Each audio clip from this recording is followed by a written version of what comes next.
Nithyananda Paramashivoham Om Nithyananda Paramashivoham Om Nithyananda Paramashivoham Om Nithyananda Paramashivoham Om Nithyananda Paramashivoham Om Nithyananda Paramashivoham Om Nithyananda Paramashivoham Om Nithyananda Paramashivoham Om Nithyananda Paramashivoham Om Nithyananda Paramashivoham Om Nithyananda Paramashivoham Om Nithyananda Paramashivoham Om Nithyananda Paramashivoham Om Nithyananda Paramashivoham Om Nithyananda Paramashivoham Om Nithyananda Paramashivoham Om Nithyananda Paramashivoham Om Nithyananda Paramashivoham Om Yes. So let's now enter into the Shiva Diksha, the section on the Shiva Diksha. Sorry for the technical glitch.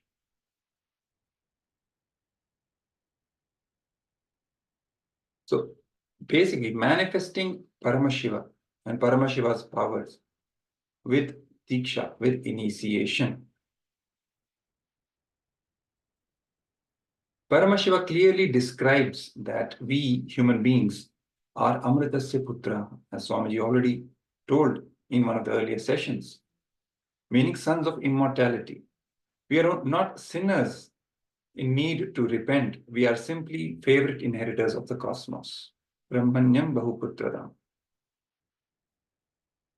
Our course of time, we lost this ultimate experience and understanding we had on ourselves. We completely forgot who we really are. We forgot the basic introduction that Vedas and Agamas give to ourselves, give to us about ourselves, that we are the favorite inheritors of the cosmos and we are the sons of immortality. We are not sinners. We are not here to repent for our sins and, then be resurrected. No. We are already the sons of immortality and we have every right to enjoy this existence with the highest truths and live with those truths in our lives.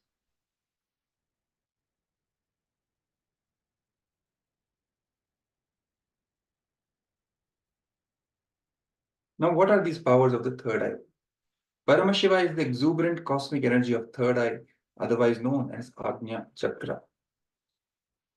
Now, this Shiva Diksha level 1, which is also known as Samaya Diksha, which we are going to receive today, is the gateway towards the powers of the third eye. Paramashiva is the source of all these powers. And with the Diksha, the Samaya Diksha that we are going to receive, it will open up this possibility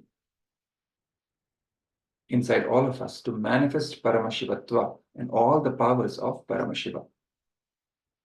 From blindfold reading, body scanning to remote viewing, all these powers are at your disposal for you to master after the Samaya Diksha.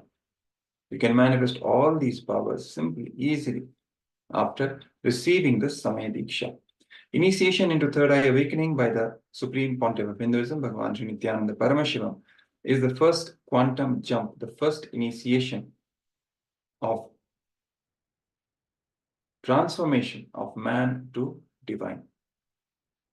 It is that first quantum jump that you're going to take of transforming from man to divine. That is what the power of the Samaya Diksha is.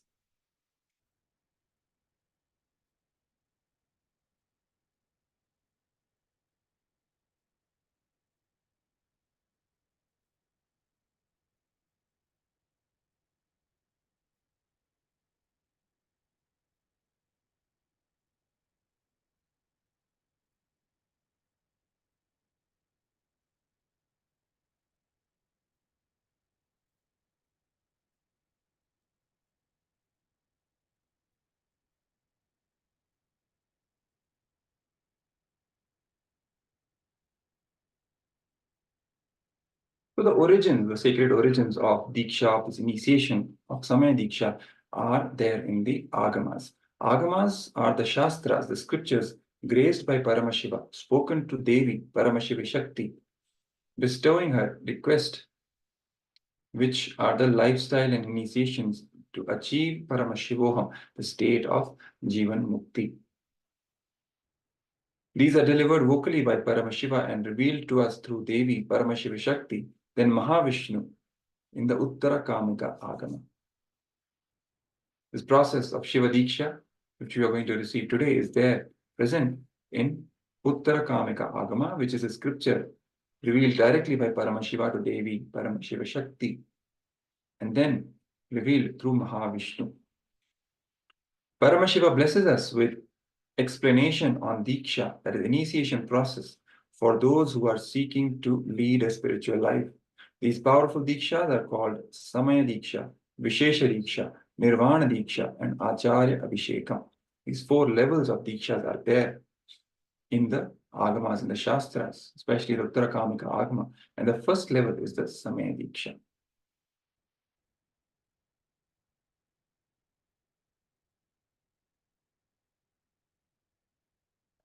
Paramashiva in Agama describes Samaya Diksha to be the first step for all Hindu seekers, disciples, and devotees for enlightenment.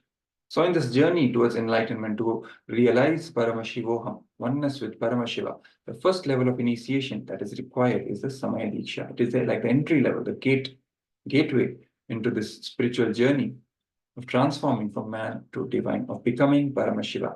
Paramashiva compassionately reveals further that Samaya Diksha is a common entity to all living beings, regardless of gender, caste, or creed. So regardless of any other identity, it is something which is given to all the beings.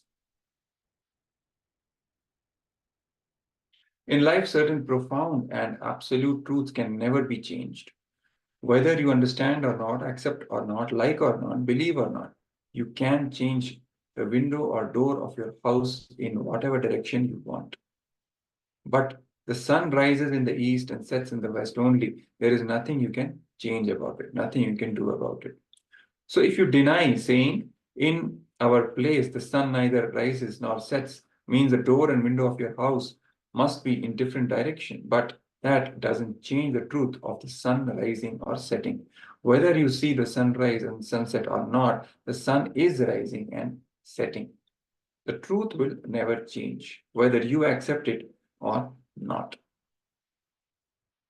Same way, when you live in this body and mind, either before enlightenment or after enlightenment, you are the form of Paramashiva. That is the truth, and nothing can change that. You are one and the same as Paramashiva's energy. Some may understand this or may not, but this is the truth. Some keep their door and window in the east-west direction and enjoy the sun rising and sun setting, while some keep in the north-south direction, and they live their life never ever seeing it. But the sun rises and sun sets, that is the truth. Similarly, we are an expression of Paramashiva and his energy, that is the truth. A rare few, while they are living due to their tapas or austerity, live the space of Paramashivoham, celebrate, rejoice, radiate, and manifest the energy and powers of Paramashiva. Others do not celebrate. The truth is, we are all part of Paramashiva.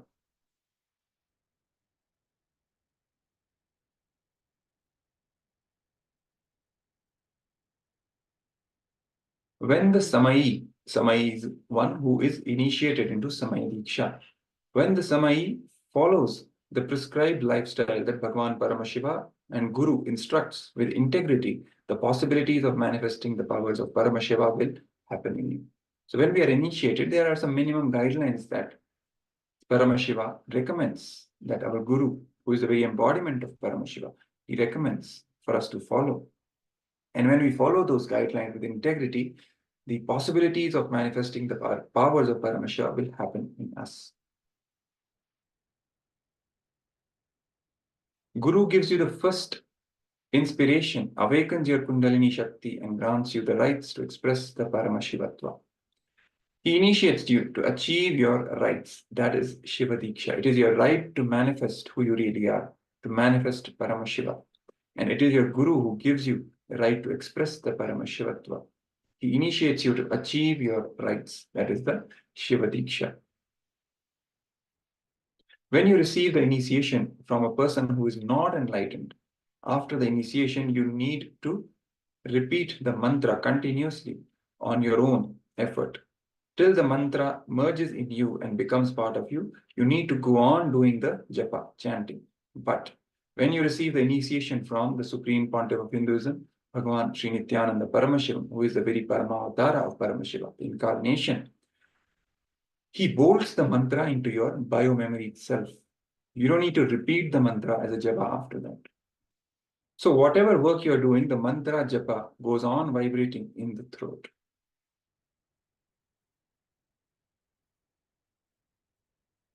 When the mantra happens continuously, Paramashiva's remembrance, bliss, knowledge, power pours and grows in your life as a Shakti, as power. This Shakti awakens the DNA of your Gotra, your family or community, your family DNA. This Shakti, which happens to you, which is given to you as part of this initiation, awakens your very DNA of your Gotra. Whatever community in which you are born, that unique DNA is awakened. By this awakening, the knowledge, clarity, completion, and fulfillment starts expressing. Shaktis, powers originally revealed in the Veda-agamas, the source books of Hinduism, the source of cosmic laws itself, stand by their own independent authority as scriptural proofs or Shastra Pramana. The following verses are collected from the scriptures where Paramashiva himself speaks about Diksha. So Paramashiva himself is speaking about Diksha in many of these verses from the Kamic Agama, from the Agamas themselves. So maybe I can project these verses for all of you.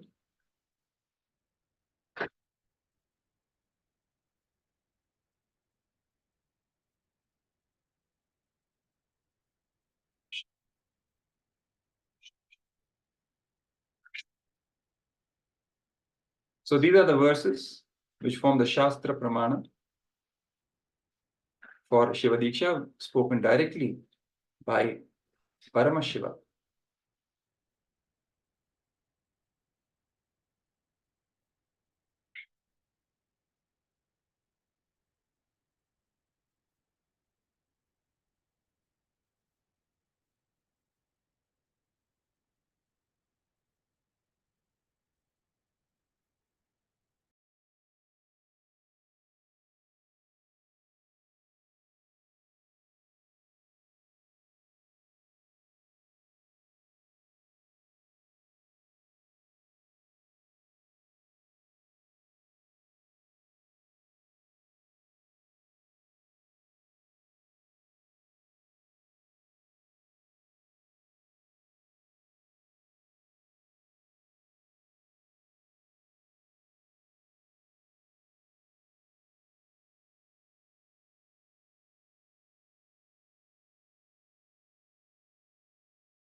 So let's quickly go through the process of how to receive the Shiva Diksha, because we are in a few minutes going to receive the initiation of the Supreme Pontiff from Supreme Pontiff of Hinduism, Bhagavan Sri Nithyananda Paramashivoham. With a live darshan, he will be gracing us and he will be also initiating us into Samaya Diksha. So as you can see on your screens is the Sadashiva Mandala, which you can draw for yourselves to receive your spiritual name, the initial, the Samaya Diksha, the level 1 spiritual name.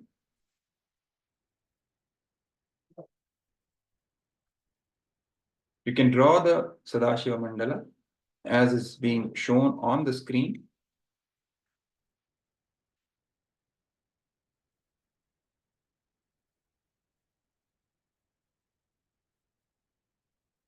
And you are supposed to offer the flower to the Sadashiva Mandala and receive the Shiva Diksha spiritual name based on where the flower falls.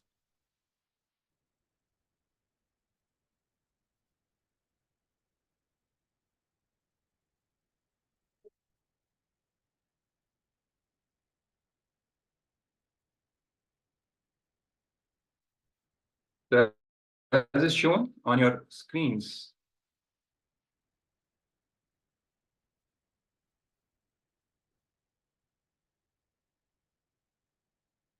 of how to draw the Sadashiva Mandala.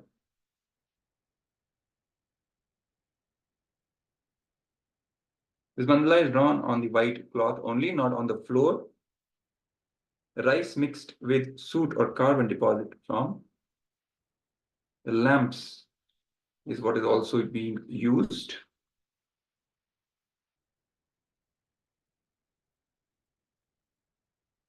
And the red part is the rice mixed with kumkum.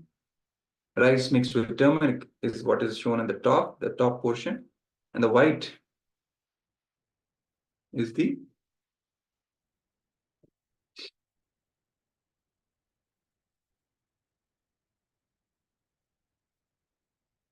plain white rice.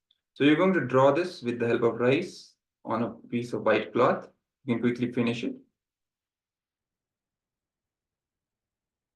And I'll also be projecting the directions in which these parts will be representing.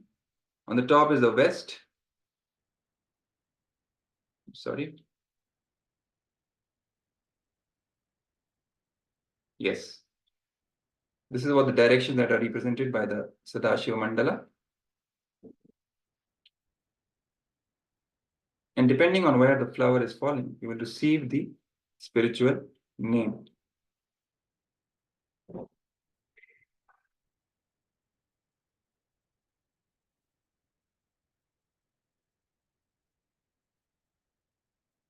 These 5 sides of the directions represent the 5 faces of Paramashiva. And you will be placing the flower, and depending on where the flower falls, you will receive your spiritual name. So let's show you the short table of spiritual name that you'll be getting based on the flower where it falls. Yes. So how to find your spiritual name? So you can see if it falls in the Satyojata generator portion, the name that you will be having, the spiritual name will be whatever the first name you have, and then suffix with Satyojata Shivam. For female body, it will be Satyojata Shiva Shakti. If it falls on the Vamadeva side, it will be suffixed with Vamadeva Shivam or Vamadeva Shiva Shakti. Similarly, the rest of the names.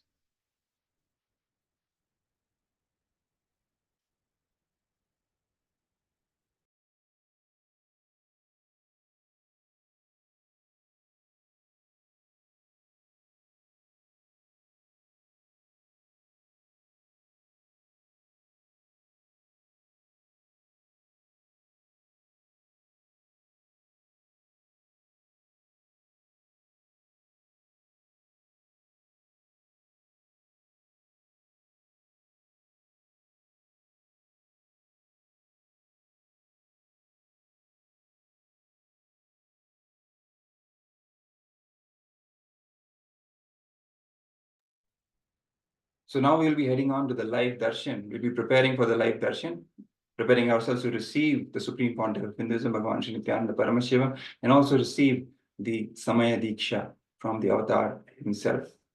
So let's now move to the darshan preparation and then receive Swamiji during the live darshan.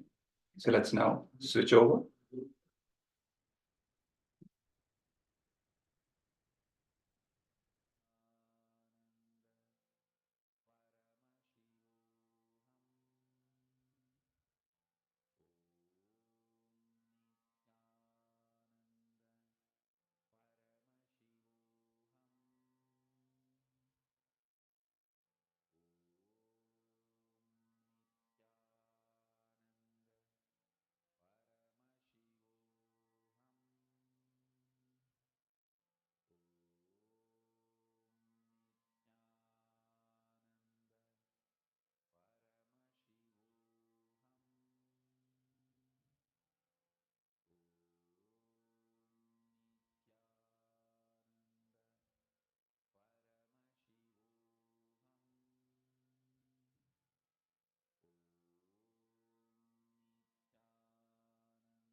If all the participants are able to hear me and see me, please put yes in the chat.